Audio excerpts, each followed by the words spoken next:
Well, hello. Hello. Am I How on? are you? Yeah, I think so.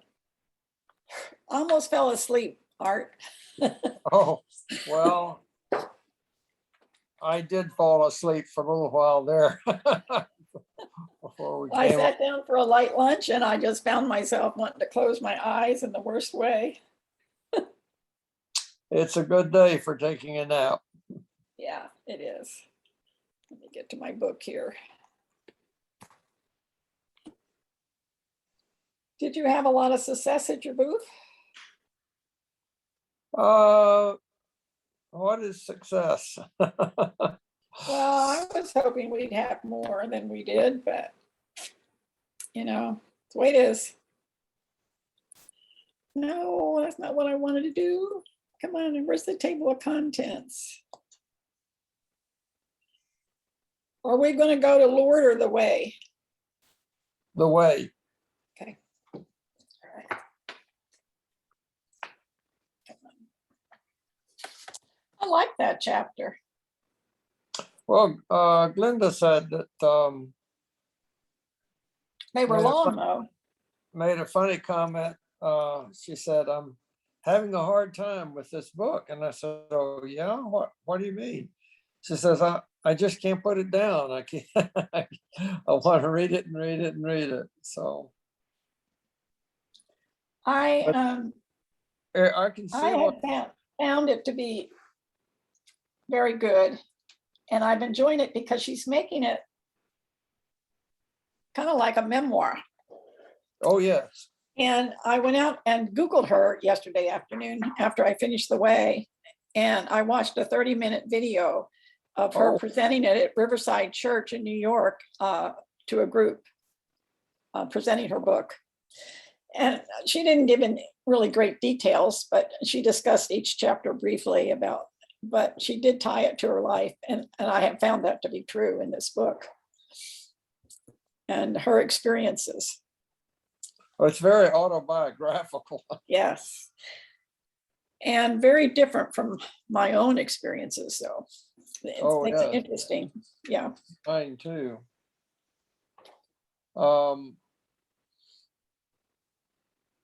Let's go on. Maybe Glenda will join us. Maybe she's taking a nap. Could be. I came home extremely sleepy. I didn't know how I would stay awake to this, That's the way I feel right now. But, it's just when you're sitting around waiting for someone to come to your booth, it's kind of long. Oh, yeah. Well, let me ask a question about this, about the introduction part of it. She describes herself as being locked in a cage. And I was wondering if you or I could relate to that feeling of being locked in a cage. I think sometimes I have feelings like I'm stifled. I've never put myself in a position where I thought it was a cage or a prison or anything like she talks about. But it's like something doesn't feel right, but I don't know how to change it, if you know what I mean. Mm-hmm. Yeah. So she describes the door to this cage as a swinging door that you can go in or out. Well, she learned that. And so she thought you could only go in first.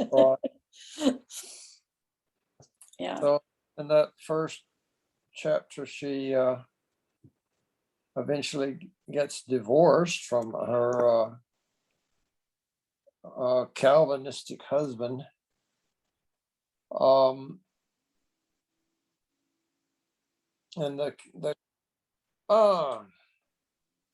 who is that? Glenda.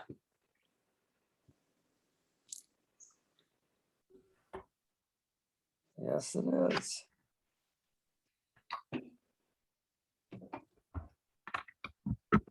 getting ready. Hello. There we go. Yeah. I thought I did so well because I wrote the number inside my book so that I wouldn't lose it. And then I didn't write it correctly. So, Uh-oh. I know. Now we were just talking about a bit of getting into the introduction and the first part of this 5th chapter.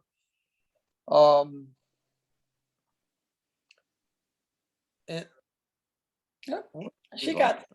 She kind of got stuck. If you saw it, she probably is going to reset herself. okay.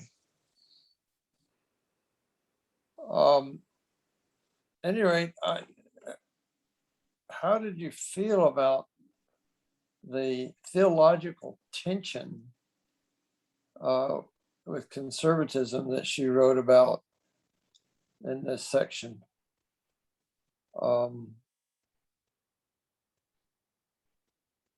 Have you ever encountered something similar to that? Personally, no. But it kind of surprised me because she's had a variety of experiences growing up, going to Methodist church and then getting into a very conservative evangelical and then going to an evangelical college, but was more open to new ideas.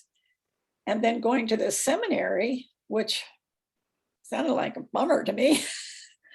Yeah, I thought she was smarter. She wouldn't have gotten trapped like that. That's what I thought at first. How did this happen to her? uh-huh. You know, she says it was, I think, very patriarchal. And, you know, she just went along. And I can see where it led to some bad thinking and bad results.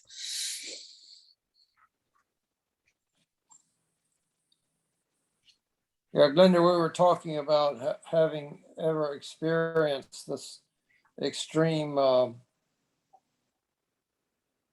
theological conservatism of a Calvinistic nature and having ever encountered it.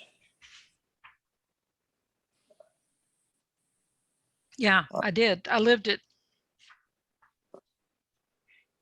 That's her description of her, the church that she, or the I guess it was in her college, the description of who Jesus was according to those that Bible college people. That's who Jesus was. I mean, that's in my growing up. It was all about fear and I am not worthy and God is too far up there for me to be able to connect with. And why would God want to connect with me anyway? Because I'm such a sinner. So I didn't get that, Glenda, from her college days, more from her seminary days. okay, maybe that's what it was. Maybe, yeah. Duke University. Yeah. Yeah, I was curious about that because one of my father's protege was a young man that he taught band to in East Texas before World War II. And the young man eventually joined the army and fought in the army in Europe and was involved in Operation Martin Garden and came back then, became a professor of psychology at Duke. And so one time my dad thought a lot of him, but mainly because of his success in climbing up the academic ladder. And so my dad bought an airplane ticket and flew me to Durham to stay a weekend or so with this man and his family. And W.D. White was his name. And we didn't have a lot of deep theological conversations. And he didn't particularly give me any advice about climbing the theological ladder either. We just visited for a while. But I had, looking back on that, I had no impression of this kind of atmosphere at Duke in that trip. Of course, I was just with I didn't have any contact with people on the college particularly. But so I was very surprised by this, what she described as the atmosphere. But I have been in myself in Bible thumping independent congregation where wasn't exactly as this, but one of the things that impressed me about it was their impression of themselves was that the church had lost its way for centuries, but they had found the right way back. Yeah. Which I thought was a little peculiar. Does Christ Church have any of this, do you think, in it?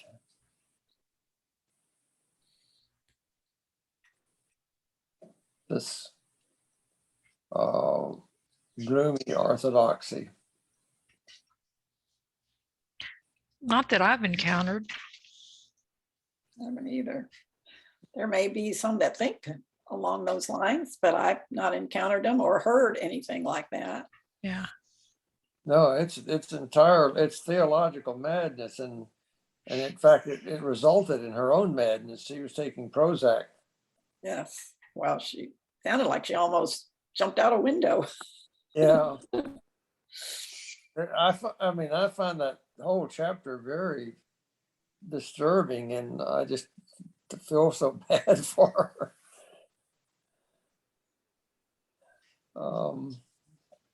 I'm glad we're not caught in that kind of thing at Christ Church. How did her feelings affect you all? I felt just- bad. Go ahead. I just felt real sorry for her. Mhm.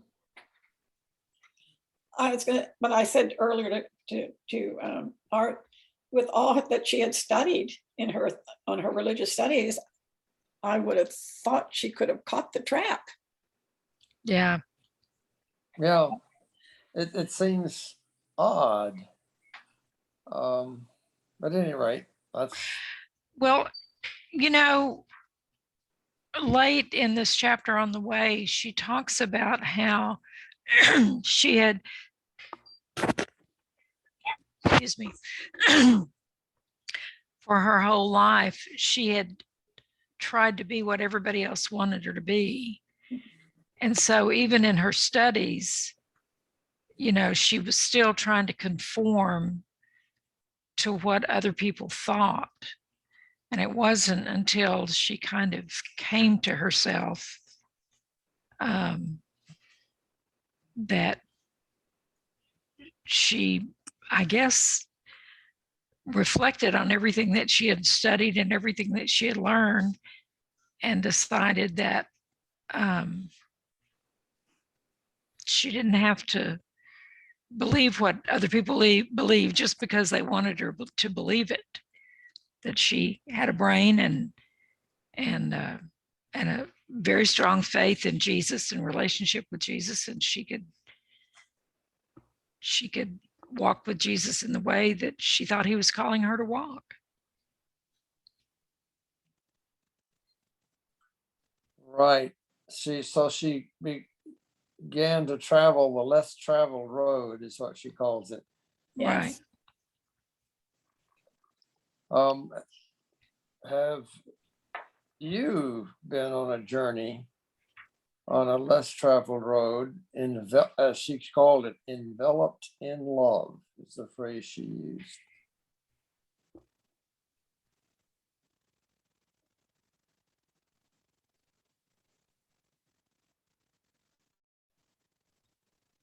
Enveloped in love. Yep, she uses enveloped in love, on a journey enveloped in love.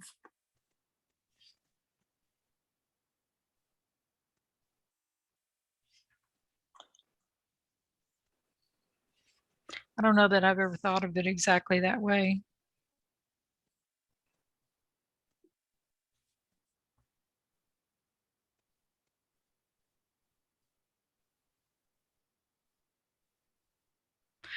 I did kind of identify with, on page 187 near the bottom, she talked about the Quakers and about Meister Eckhart, who wrote, "There is a journey you must take. It is a journey without destination.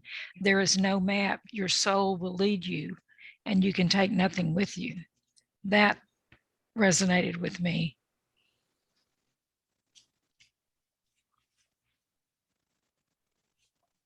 Because I would like very much for somebody just to tell me the way to go, tell me turn left, turn right, stop here, rest for a while, then go on.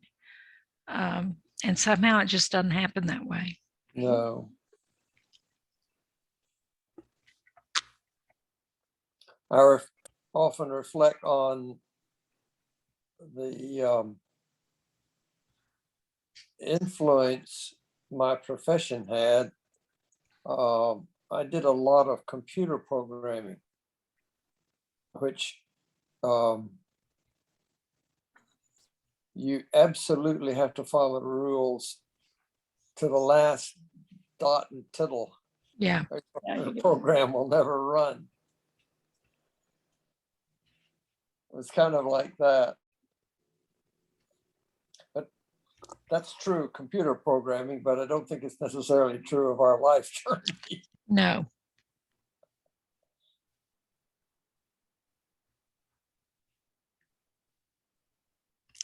Gene's whole job, you know, what he does is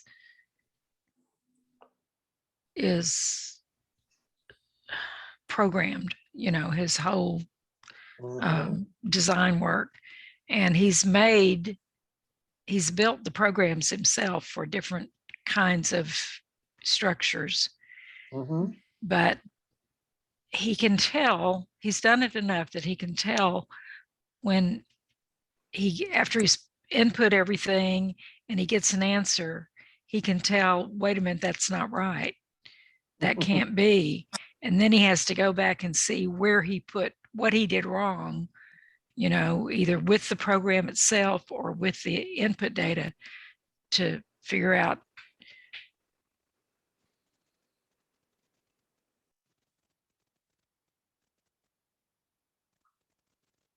Got a little freeze there. Yeah. Oh. I think what she was just saying is a very good metaphor for what Bass here was experiencing. She could just tell something's not right. She's got to go back and fix the program. Take another path. Yeah.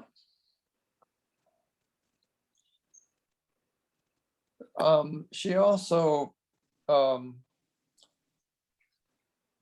mentioned her readings of Christian mystics and having been called herself a mystic. Yes. Have you ever read any of the works of Christian mystics, Nancy? I don't think so. The ones that she's listed here, I have not. I've certainly heard a lot about Teresa Avila and St. John, well, all of them. not so much Brother Lawrence, but the other three. Certainly I've heard about them, but I have never read any of their works. A lot of poetry, though, what seems like poetry from St. Teresa. You know, some of the things that she says are beautiful. Linda, while you were sort of offline for a second, we were saying that it sounds like your husband's experience with having a program tell him something which he definitely thought was wrong and then having to go back and fix it was a good metaphor for what went on in Bass's life here. Yeah, I think you're right. Had You not could thought tell- of it that way, but I think you're right. You could tell something was wrong, had to go back and redo it. Yeah. And sometimes we have to do that in life. Unfortunately for her, one of the things she had to go back and redo was get divorced and start all over again on that business. Oh, and I was trying to, there's a lot of Christian mystics. There's a site that I use, which is a lectionary site. And I've forgotten the name of the guy that manages it. But in addition to 3 scriptural readings, he includes something about the saint that's commemorated on that day. And often sometimes it's been mystics, Christian mystics. It's been very interesting to read about the Christian mystics, the majority of whom have been female, which I find interesting. That so many females have been able to dive into the experience of being closeness to Jesus that males have had trouble getting to. Not all, but some. Glenda, do you have a favorite Christian mystic? No, I No? can't. I'm so bumfuzzled by this thing going in and out. I can't even think right now. Oh, Probably I do. I just can't tell you right now who it is. mhm. But I do think women are more open to mystery and to not having to have the right answer than a lot of men. A lot of women, not every woman and not every man, but Right. It's not a generalization, but it's not an occasional patient. I'm Yeah. kind of intrigued with Julian. Julian of Norwich. Yeah. Yes, that she practically locks herself in type of a cell. Yeah. And people could come to the window and speak with her, but she never left. It just, I can't fathom it for myself. I can't imagine doing it. But back in her times, maybe, things were so different for women back then that maybe that was a good way out, just to lock yourself away from society. But yeah, I find her very interesting. I never thought of, growing up as a little Baptist girl, I never thought of, I always thought that nuns just, gave up their life for Jesus and did whatever the church told them to. But I didn't realize until a few years ago that that was one of the few avenues open to a lot of women for education. If they really wanted to be educated, then the convent was the only place to do that.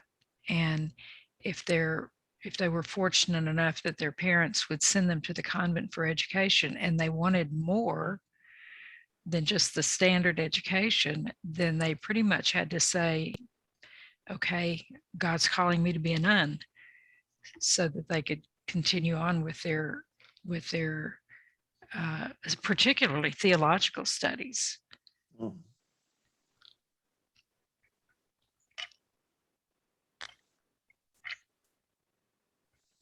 Well, and in fact, that kind of leads on to this next thing about risks.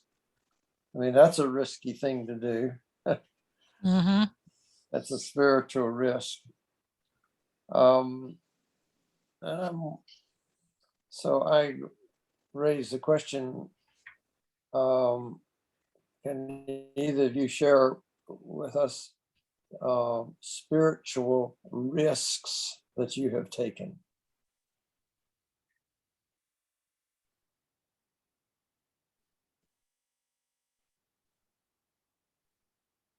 I'm not a risk taker. Kind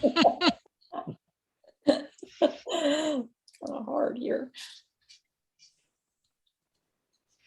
I don't know if this is what you're getting at, but I think the real beginning of my spiritual development was I went on a 5-day silent retreat at a Jesuit spirituality center. And first of all, for me to be quiet for 5 days, can you even imagine? And I came back a very different person. And then I had to live into to that person that I had discovered on that retreat. And that was risky because my husband at the time was not particularly open to those changes. So Yeah.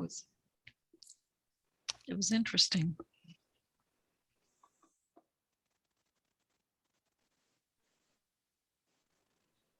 I will share a very intimate thing with you. I mentioned that I had been in a church that was quite caught up in this kind of Calvinistic sin and damnation thing.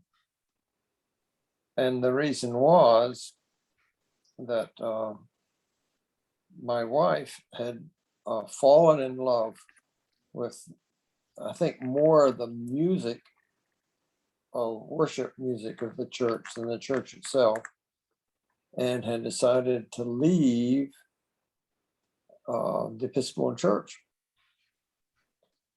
And I had to make a decision. Well, are we going to have a knockdown, drag out fight? Where will children go to church and where will we go to church? Because she was absolutely going to go to this other church. So I took a spiritual risk. I left the Episcopal Church, and for about a year or so, maybe 2 years, worshipped in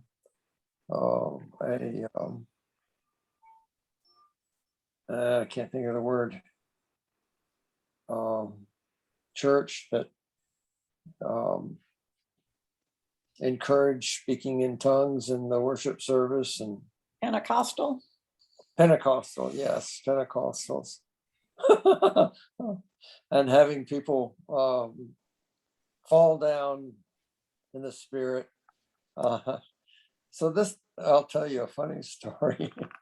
This happens so often that they had special ushers standing behind people who were seeking to be caught up in the spirit to catch them so that they didn't hurt themselves. And so I caught a couple of ladies that way who were standing in front of me. And then when one of the ushers came up to me and said, "Arthur, you've got to catch them lower down around their waist. You're catching them too high."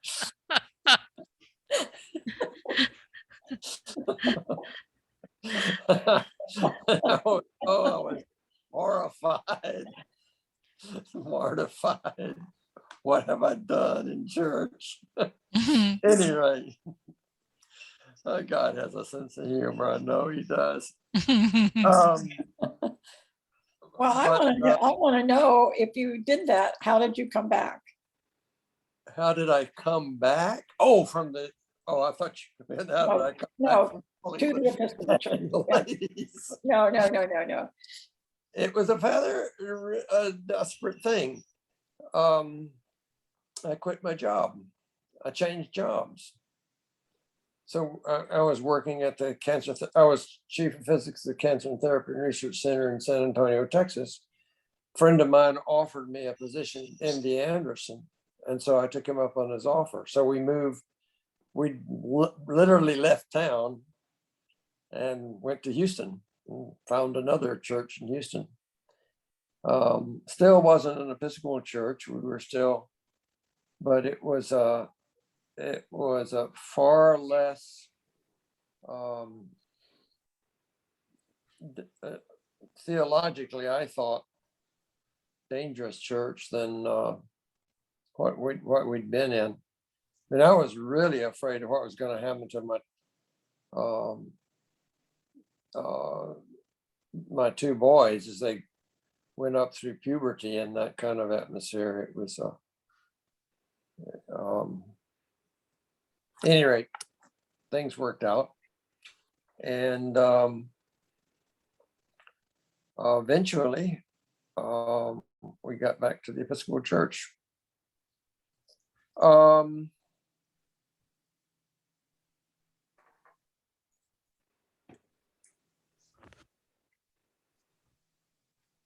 had a friend in Liberty who was a minister at a Pentecostal church, and it wasn't the United Pentecostal Church. No, it wasn't the long skirts and long hair and no makeup and no jewelry, that kind. But they did consider themselves Pentecostal. And he was raised in that tradition. And he was taught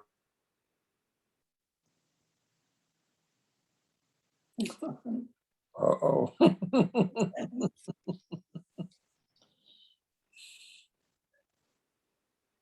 Here. Uh-oh. I went to the Nazarene service once up at the big Nazarene church there in East Temple. East Temple, which has grown significantly since it started there. I really don't remember much about the service though. It was so long ago, very, very long ago. Different than what my daughter went to when she went to Church of Christ, which originally didn't even have music when I first went with her. So they had music. Don't really remember much about it. But went to a Baptist church once, and when I came home, my father asked me why I went to a Baptist church. He said, you have your own church. You're an Episcopalian. Why are you going to a Baptist church? just for a service. Yeah. So he wasn't happy about that. So. Oh no.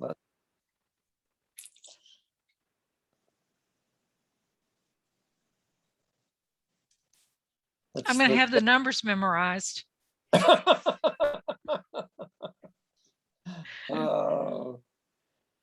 Well,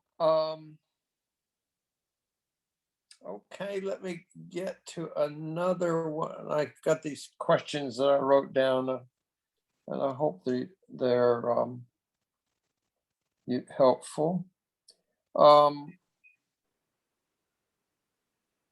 well, I was going to ask, let's see, have we exhausted the issue of taking spiritual risks to everyone's satisfaction? I think so. Then Bass says she began to have a complicated view of faith and history. She became a church history major to try to avoid getting into conflicts about theology. And she found that they were teaching a complicated view of faith and history. um, you'd have to be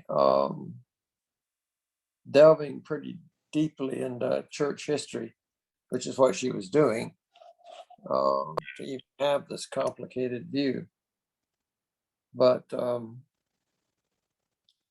I was wondering if anyone will catch up with Glenda in a minute. Nancy, you're on the you're on the spot. Do you find that your view of the history of the church and the faith that it has now is complicated by anything? Well, I think originally they were just a bunch of Jewish men who were spreading the word of the way. And then, as they elected bishops and so forth, you get to Nicaea, and then you get these other voices in about what it should be and what it isn't. And I think it does get complicated. Y'all, I'm going to leave the meeting. This is too disruptive. I don't know what's No, wrong no, with my please don't. internet. Glenda, we're quite familiar with the innate perversity of inanimate objects, and you're not interrupting. You're not being disruptive. I, for one, want you very much to stay with us. Okay, but if it goes out again, I'm not coming back. Oh no! Now you're being a woman. Okay. Well, last time I checked, I was one, Art. So we had a girl come by and say, "Can I join the event?" And we had to tell her, "You won't pass the physical." Any rate, Well, you wanted to join the DO. yeah. Yeah. Let's see, go on to a question. She said that, and she gave reference to the Episcopal movement, the way of love, and so what does this way of love mean for you two?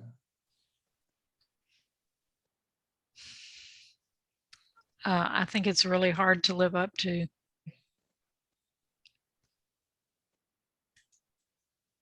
Do you have any particular things at Christ Church that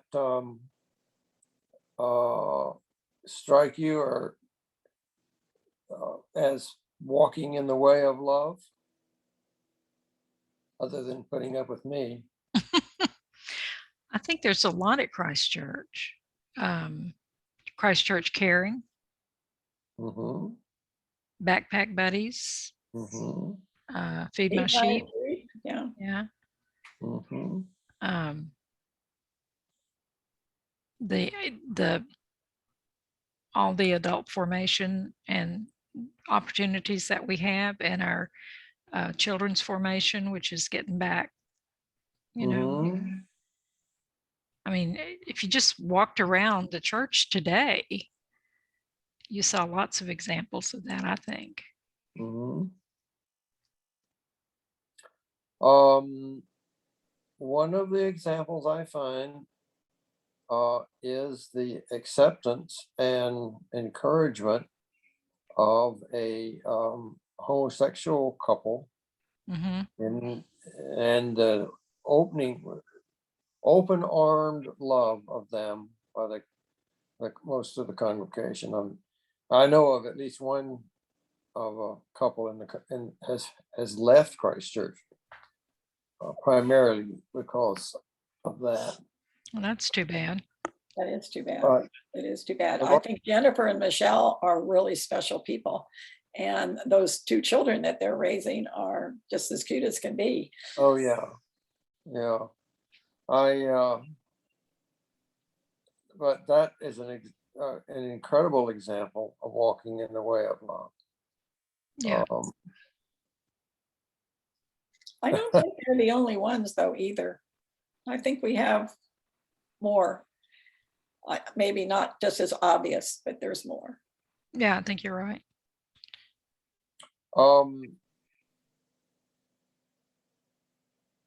I will share, I share a lot of intimate things on this with you guys. One of the things that I have in reading, oh gosh, our presiding bishop, I can't think of his name now. Curry, Michael Curry. Curry, reading Michael Curry's book and studying it and studying the things that he says in that book about the way of love. For me, that has walking in the way of love does have a complication of faith and history, and it seems to have a certain spiritual risk in it. The reason being is that Suzanne and I contribute to the income of Christ Church. We try to make a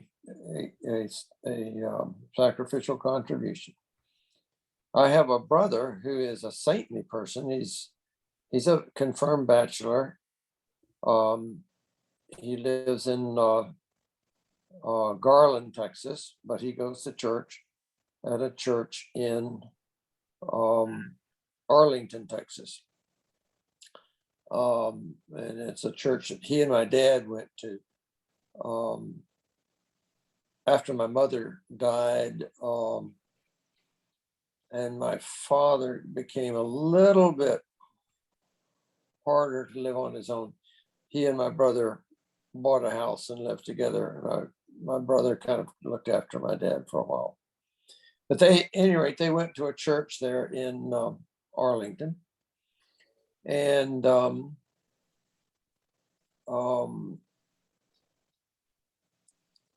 in the late political history of our wonderful church, that particular church fell under lawsuit from the American Episcopal Church to take its all of its holdings and real estate away from it because of some conflicts of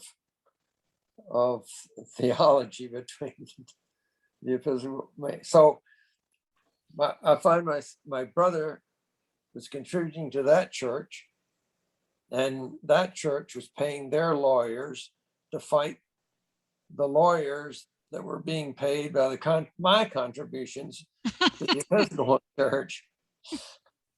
And I find that a very complicated situation in the faith and history of our church. Is that the Diocese of Fort Worth issue? Yeah. I think that whole thing was a shame. Oh, what happened there was just awful. The lawsuit business, yeah. Yes.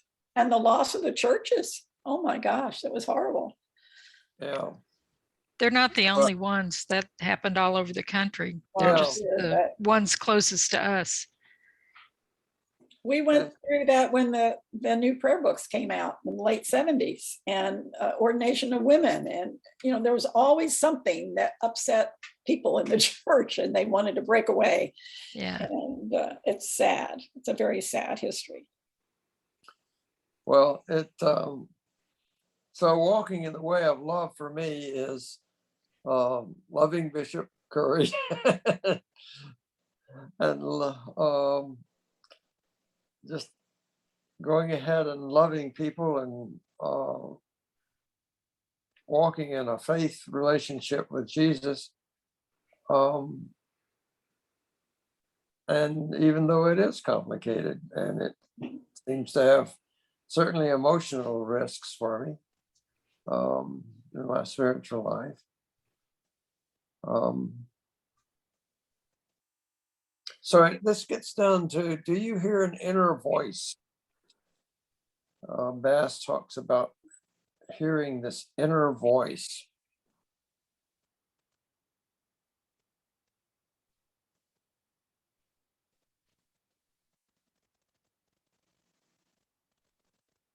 Can you be more specific? Because I don't remember that. Well, it's just, this is in the section called love. She talks very much about being, walking out of her cage, out of her bondedness to these things, and having an inner voice speak to her. This is in the love section. Yeah, I'm there now, but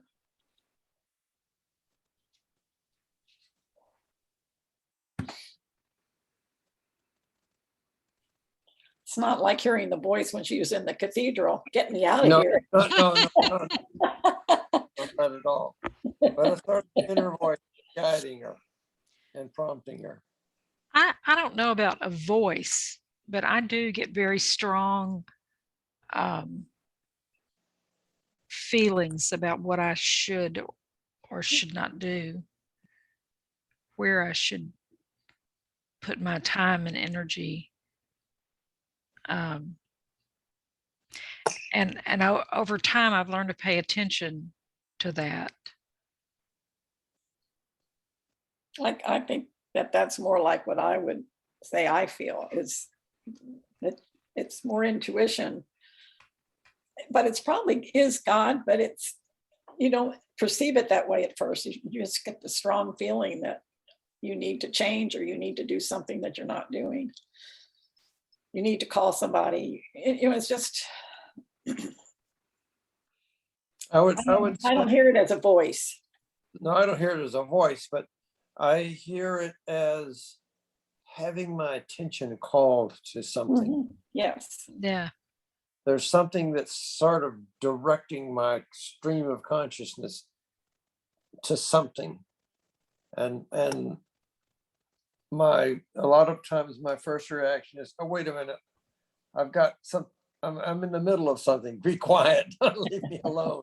And then having to say, okay, what is it now? What am I being directed to look at? Bishop Doyle said one time in a meeting of deacons, he said, you need to think about what keeps you up at night. And that's where you need to be. And that's kind of been my guide. Oh, I've been more drawn to not be kept awake at night, to get a good night's sleep. Look at those things on another time. I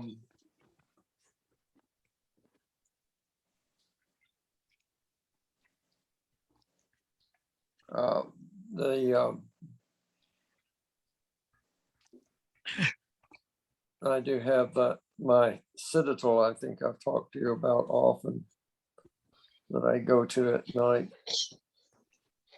Your mantra. Yes. Sorry. Your what? Citadel. When I wake up at 3 o'clock in the morning, and all sorts of things start flooding into my mind that will keep me awake until 6 if I'm not careful. I go to the Citadel. It's based on the psalm that says, Lord, you are my rock. I take refuge in the cleft in you, in the rock, in the high place, in the high stronghold, a citadel. Oh, I hope she comes back.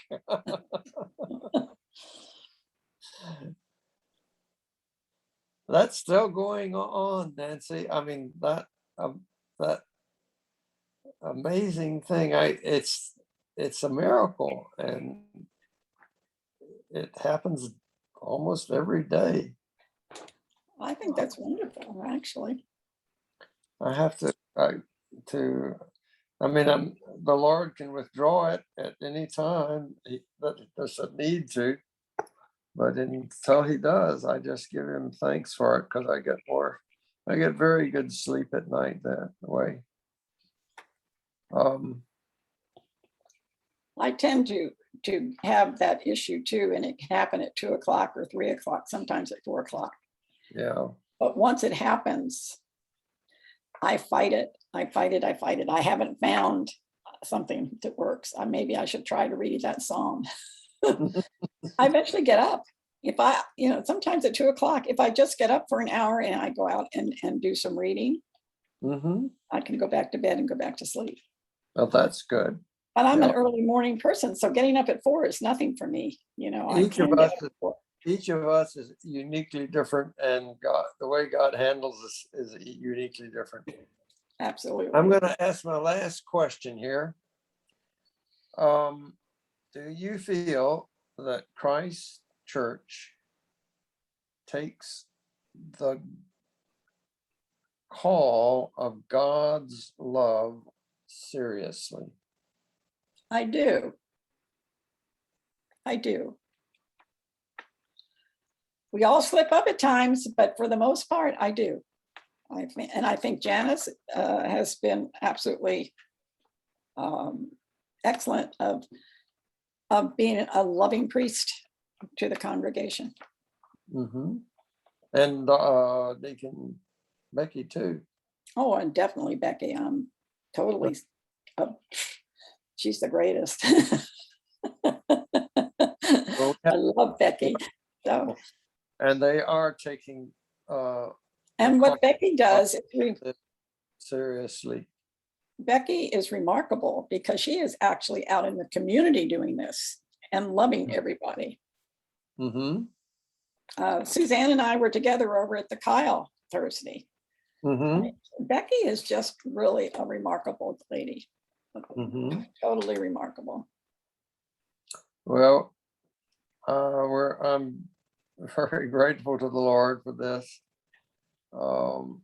Being in this church and having the call of God's love being seriously taken by so many people in it.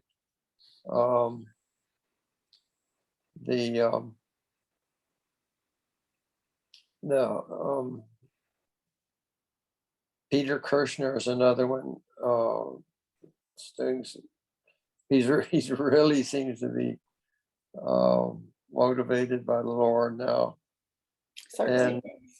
And there are many others. You and Suzanne should have come to the retreat. I mean, you would have experienced it there as well. Oh, let me see.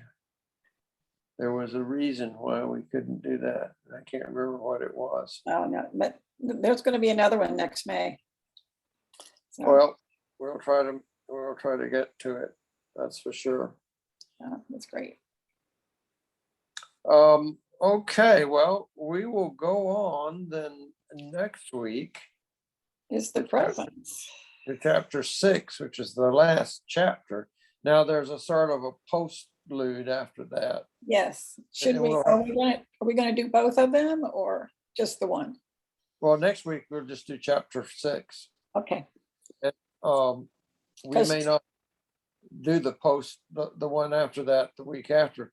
Well, I'm kind of playing that by ear because Father David will be back in circulation by then. And we'll be doing the Psalms. Yeah. So we'll see. Okay. If we don't even cover as in a forum the last section of the book, that's okay. Well, I have really enjoyed this book. It has been interesting. It really has. Just to see this lady's spiritual journey and feel the pathos of some of the things that she's experienced, that she would share such things.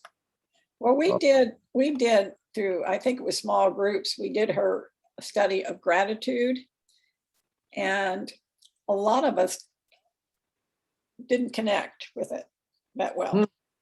This one, I just, right from the first chapter, I was in, it's just something about it. It's just, it hit me very well. Okay. Well, do you mind, Nancy, if I ask you to say a little prayer to take us out of this? No, I'll try. Thank you. Okay, let us pray. Father, I want to thank you for Art, who has led us through this series of chapters in the book of Freeing Jesus and studying Diana Butler's path to her life, and for the insights that she has given us, and for the questions that Art asked that are really, really sometimes hard to answer for me. Just be with us this week. Bless us. Send us on our way with love. Amen. Amen. Okay, well, thank you for showing up today. And I will again assure you that your husband is in my prayers every Thank day. you. Thank you. I don't always know what happens when, or what's happening with people when I'm praying for them, but I keep on praying. He's got 2 doctor's appointments this week. Oh, He hasn't changed much, but it's always nice to touch base and get the doctor's perspective. yeah. Yeah. Okay. Thank you for Okay. that. Okay. Bye-bye, Art. Bye-bye.